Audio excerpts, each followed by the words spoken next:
आपका क्या नाम है सर? मेरा नाम शबाहत है। शबाहत। हम जिला बिजनौर से आए हैं, गांव उमरी से। अच्छा जी। तो आप कितने लोग आए हो सर? हमारे यहाँ तकरीबन आए हुए हैं 50 लोग। 50 लोग। हम लोग अब जैसे भैया बोल रहे थे कि हमें नहीं पता, अध्यक्ष जी जाने। नहीं तो हमें तो पता है कानून के बारे में। अच्छा, तो आपकी नज़र में क्या है ये काले कानून? एक तो जो है जो इन्होंने जो है जिसे भंडारण का कानून जो है कि उस पर कोई कानून नहीं है, कितना भी कोई आदमी जो है भंडार कर सकता है, उस कानून से हमें एतराज़ है। सारे कानून से एतराज़ है। कॉन्ट्रैक्ट फार्मिंग से एतराज़ है, ठीक है ना। दूसरा जो है MSP पे कोई कानून नहीं बना। कॉन्ट्रैक्ट फार्मिंग के बारे में आपको पता है क्या होती है? हाँ जी, पता है क्या होती है। अच्छा, थोड़ा लीज पे जो है कोई कंपनी हमसे जो है हमारी ज़मीन लेके 20-30 साल को लेके उस ज़मीन को बंजर बना के हमें देने का जो वो इन्होंने कानून बनाया है, काला कानून, उसे हम मानने को तैयार नहीं है। इसमें कानून में लिखा है कि बंजर बना के देंगे बाद में? हमें पता है ना बंजर बना के कैसे देंगे। कोई भी जब हमारी मेरी ज़मीन है, जो बाहर की कंपनी WTO का समझौता हुआ है, जो विदेशी कंपनी यहाँ आके जो लेंगी, ठीक है ना, हमारी ज़मीनें लेंगी, उस ज़मीन को जब 20-30 साल वो यूज़ करेंगी, मान लो अभी भी हम किसी को अगर देते हैं तो वो उसके अंदर केमिकल का यूज़ करता है ज़्यादा से ज़्यादा फसल लेने के लिए।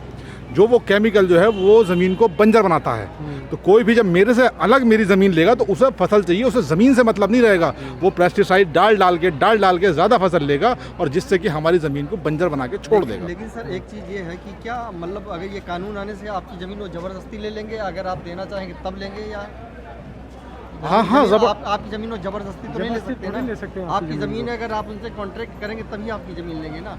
यही कन्फ्यूज़न है मतलब इस बिल में। किसान आपने जैसे बोला कि वो हमारी ज़मीन ले लेंगे, लेकिन आपकी ज़मीन कब लेंगे? जब आप अपनी ज़मीन देंगे तब आपकी हम ये देखते हुए आ रहे हैं कि ज़बरदस्ती तो कुछ नहीं है, लेकिन हम यहाँ भी ज़बरदस्ती अपनी ज़मीन मुआवजे के रूप में दे चुके, जिसका हमने मुआवजा भी ले लिया है। नोएडा, ग्रेटर नोएडा और जो जितने भी औद्योगिक जो नए बने हैं, इन पर हमसे ज़बरदस्ती ज़मीन ले ली गई है। हम ये देखते हुए आ रहे हैं पहले से ही। देखिए, जब सरकार कोई इंस्टीट्यूट लाती है, जैसे कोई एयरपोर्ट बनना है, कोई हॉस्पिटल बनना है, कोई सड़क जानी है, उस कंडीशन में पूरे हिंदुस्तान, पूरी दुनिया में कानून है कि सरकार जब चाहे जिसका अधिग्रहण कर लेगी और उसको मार्केट प्राइस के हिसाब से रेट देगी। लेकिन तो सरकार तो ये व्यापारियों की है ना, ये तो जो उद्योगपति हैं उनकी सरकार है ना, तो क्यों ना हमारी ज़मीन तो ज़बरदस्ती ले सकते हैं जब भी।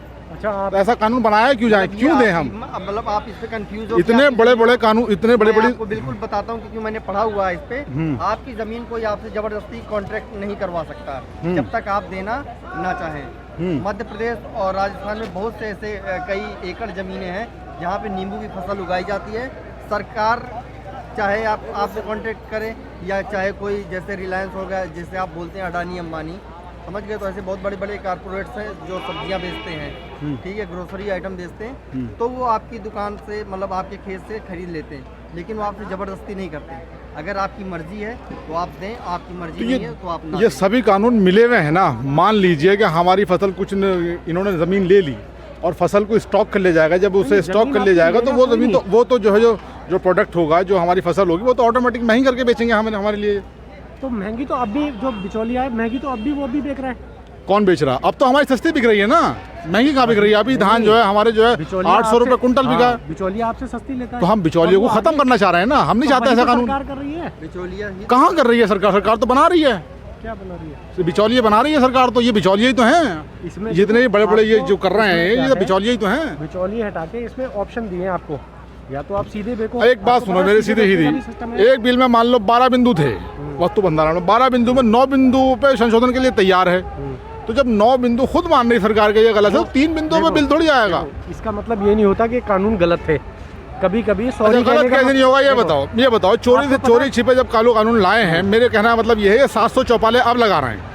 गांव जाके सरकार कह रही है कि हम 700 चौपाले लगाएंगे। संसद में कानून पास हुआ, राज्यसभा में पास हुआ, चोरी छिपे कैसे आ गया? कौन है? किसान से कौन से पूछा? किसान नेता कोई गया? सांसद को कौन बनाता है? कोई गया किसान नेता? विधायक किसी से राय ली? वोट कौन देता है विधायक को?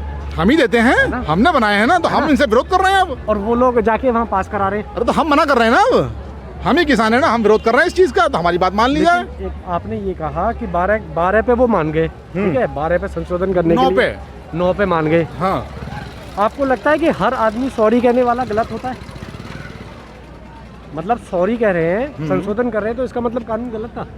हाँ, कानून गलत था, जब ही तो कह रहे हैं संशोधन करने के लिए, जब ही तो तैयार हैं। जब हमारे किसान नेताओं ने, जो बड़े बड़े हमारे लीडर हैं, उन्होंने जब उसे बताया तो उन्होंने माना कि हाँ, इसमें संशोधन करने की ज़रूरत है। और जब संशोधन करने की ज़रूरत है, इसका मतलब ये है कि बिल गलत है, अब गलत है तो इन्हें वापसी किया जाए।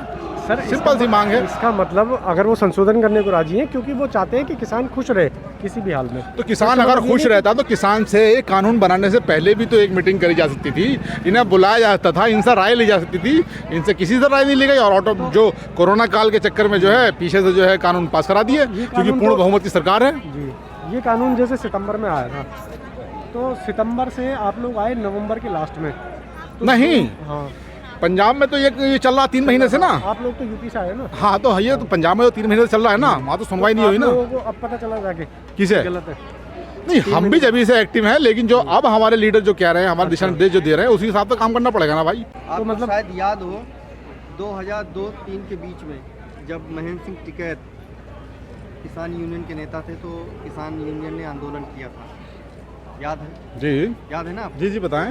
उसके बाद फिर मुझे उससे पहले का भी याद है, हाँ उसके पहले का राजीव गांधी जब प्रधानमंत्री जब का भी याद है, जब उन्होंने क्लब पे जो है धरना दिया था और उन्होंने राजीव गांधी ने कहा था प्रधानमंत्री जी ने कि इन्हें हटाया जाए यहाँ से, लेकिन किसान हटने को तैयार नहीं हुए थे। तो उन्होंने अपना किसानों की जो है वो देखते हुए उन्होंने अपना जो है जो उन्होंने प्रोग्राम करना था वो कहीं और शिफ्ट कर दिया था। पर आरोप ये लगे थे कि उन्होंने कांग्रेस पार्टी से भी पैसे ले लिया और चुपचाप बैठ गए, बाद में बड़ी फजीयत भी हुई थी, ये भी उसमें नहीं लगा था, महेंद्र सिंह टिकैत पर ऐसा कोई आरोप नहीं कभी नहीं किसमें लगा। लगा था? किसमें लगा था? किसी में नहीं लगा, ऐसा कोई आरोप कभी नहीं आप लगा। अपना फोन निकालो, गूगल पे चेक करो, अभी आ जाएगा तुरंत। गूगल पे चेक करने अगर से मैं सच्चाई झूठ- थोड़ी ना हो जाती है, अगर मीडिया कोई दिखाएगा सच्चाई थोड़ी हो जाएगी। मीडिया तो बता रहा कोई दिखा रहा, आप भी वो सच थोड़ी है। मीडिया तक चेंज हो जाते हैं भाई साहब, कैसी बातें कर रहे हैं आप?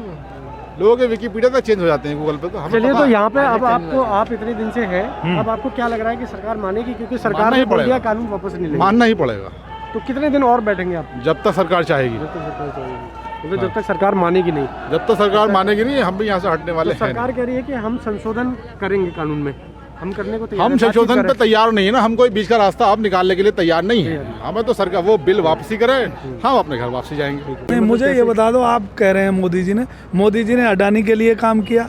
आज जो कि किसानों की जो कानून बननी थी बनाई है इन्होंने, अभी कानून बनाए हुए 2 महीने हुए और इन्होंने 2 साल पहले अडानी और अंबानी को अरबों रुपए की ज़मीन दे दी, लाखों एकड़ ज़मीन दे दी, लाइन में ट्रक बिछा दिया रेलवे लाइन का, जिससे कि ये भंडारण अपना कर सकें। ये काम किया है मोदी जी ने अपने लिए हवाई जहाज़ खरीदा, मोदी जी ने ये काम किया है। मोदी जी ने किसानों के लिए ये कहा था डबल आय करेंगे, तो अब क्या करा किसानों के लिए? उन्होंने ये करा है, ये कानून बना दिए है कि मंडी में MSP का नाम नहीं कोई लेगा, तुम्हारा जो धान 1800 रुपये कुंटल था वो 800 रुपये कुंटल बिकेगा। ये काम किया है मोदी जी ने ये काम किया कि यहाँ जितना भी युवा घूम रहा है सब बेरोजगार कर दिया है मोदी जी ने। और नोटबंदी मोदी जी ने की। मोदी जी एक बार नोटबंदी का फ़ायदा आज दिन तक नहीं बताए, उन्होंने 50 दिन लिए थे। किसान को क्या बताया? मैं ये कहता हूँ बहुत सारी बातें हैं जो आपने बात की, उस बात को मैं लेके आया हूँ कि मोदी जी ने बहुत काम किए हैं। मैं ये कहता हूँ कि मोदी जी ने इस देश को 70 साल पीछे जहाँ पे था वहीं ले जाके खड़ा कर दिया है। आज ये मजदूर, आज ये किसान रोडों पे पड़ा है, ये मोदी जी की देन है। आज इस किसान को अगर दर्द है तो ये दर्द है कि जो हम अन्न उगाते हैं वो हमारा मार्केट में सही रेट में जाएगा कि नहीं जाएगा। आज ये टेंशन है। इन्होंने जो कानून बनाए हैं, क्या देश 15 उद्योगपतियों से चलेगा? ये देश का अन्नदाता जो आज अपने खून के आंसू रो रहा है, इनकी कोई सुनने वाला है? अगर मोदी जी गरीब माँ के बेटे थे तो इनके पास एक बार आने में क्या बुराई थी? वहाँ पाकिस्तान तो उसकी माँ के पैर छू लेते जाके, उसकी माँ को सौल दे जाते हैं और उसके आम खा जाते हैं। इनमें आगे एक बार रोटी खा लेते, आगे इनसे आगे दर्द पूछ लेते। जब इलेक्शन में वोट लेना था तो ये अन्नदाता बन गए थे, आज ये देशद्रोही हैं, अफगानिस्तानी है। तो ये मोदी जी के काम है। मोदी जी की बात आप बहुत बढ़िया कर रहे हो। मोदी जी ने आपको बहका रखा होगा, आपकी मीडिया को बहका रखा होगा, लेकिन किसान को भी 2 बार बहकाया। 1914 में बहकाया और फिर 19 में बहकाया, अब बहकने वाले नहीं है मोदी जी की। अब ये जो झोला उठाने की बात कर रहे थे, वो झोला उठाने का सही समय आ गया है और गुजरात जाने का भी सही समय, अब किसान मुहूर्त छांटने वाले हैं उनका, वो आने वाला। जैसे आपने बोला कि किसान सड़कों पे आ गया उनकी वजह से, किसान तो राजीव गांधी के टाइम पे भी सड़कों पे आ गया था, इंदिरा गांधी के टाइम पे भी सड़कों पे आ गया था। कौन सी सरकार तो गए ना भाई, राजीव गांधी जी गए ना, इंदिरा गांधी जी गई ना, और दूसरी बात मोदी जी भी जाएंगे ना।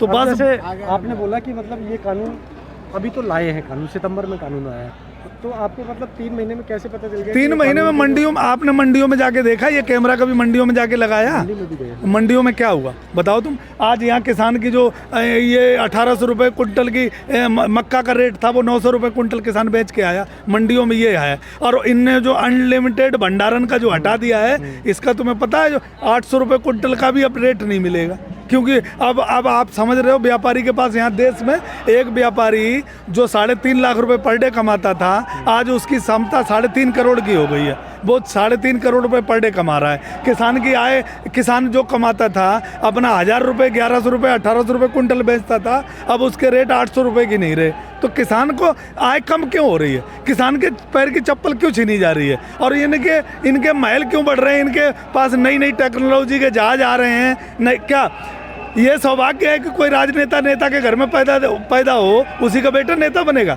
क्या ये सौभाग्य है कि किसान का बेटा अगर किसान के घर में पैदा हो तो वो किसान ही बनेगा? ये हमारे देश का जो सिस्टम इन लोगों ने है, चाहे वो कांग्रेस हुई हो, चाहे वो मोदी जी हुए हों, इन्होंने सिस्टम ऐसा कर दिया है कि अमीर और गरीब और गरीब। मोदी जी तो किसी उसके प्रधानमंत्री के बेटे तो थे नहीं। वो मोदी जी प्रधानमंत्री के बेटे नहीं थे, लेकिन मोदी जी जिस सिस्टम से आए वो सिस्टम क्या है मुझे बताओ आप।